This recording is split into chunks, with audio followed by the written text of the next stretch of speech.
Well, thank you for sitting down and talking with us about Meow Wolf. Sure. Tell us a little bit about how the opening weekend went.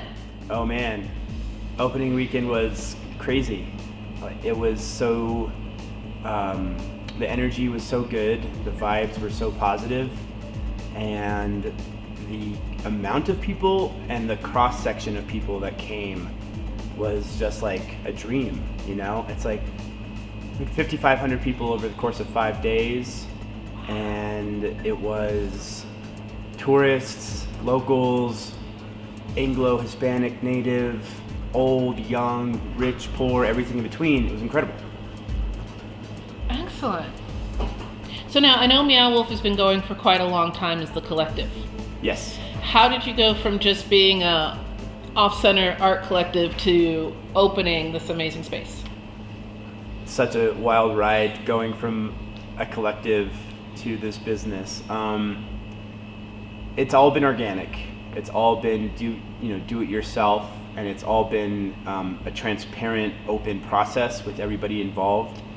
So, it feels like even though we started a business, the business itself is doing it through a collective mindset, through a collaborative mindset, and we're just figuring it out as we go. It's a very DIY mentality, even now that we're getting into like big business type of stuff.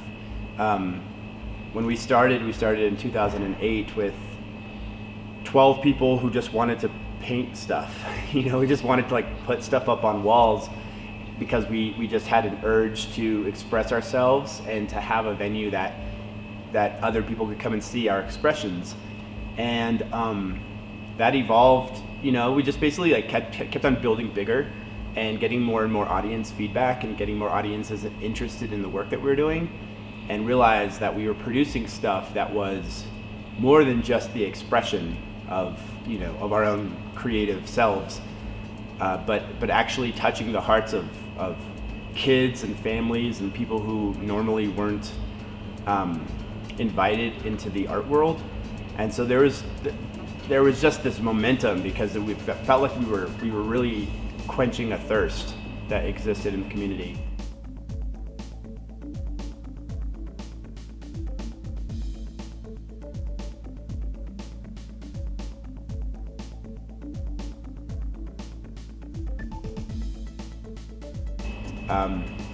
So we just kept building bigger, and of course, like if you're building in a tiny room and you're pulling garbage out of dumpsters to make your art, which we were, you don't need much money. But when you start getting into bigger shows, you start getting into having more people come and visit those shows, and you start wanting to make more incredible, elaborate things, then money comes into play. You have to buy proper materials, and you have to pay for your artist to make the work.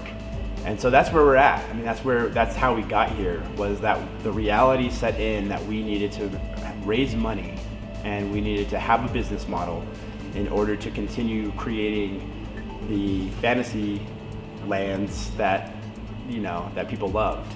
So we started making that transition, and with this project we've raised like $2.7 million, and I would say about 1.7 of that went towards paying artists, paying about 120 different artists over the course of a year and a half. And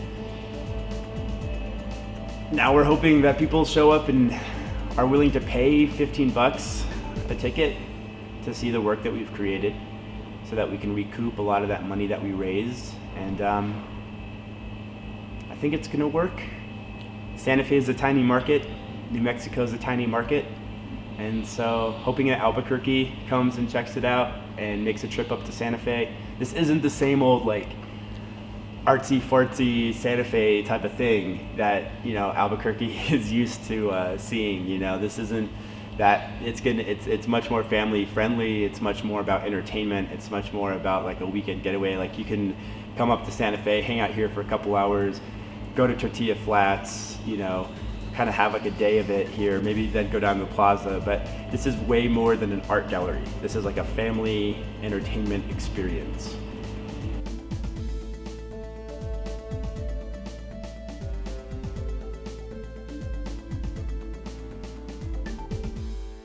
Check out House of Eternal Return. It's got something for everybody. Love to see you in here. Come hang out with us. Yeah, tear it up. Diablo style, Por Vida.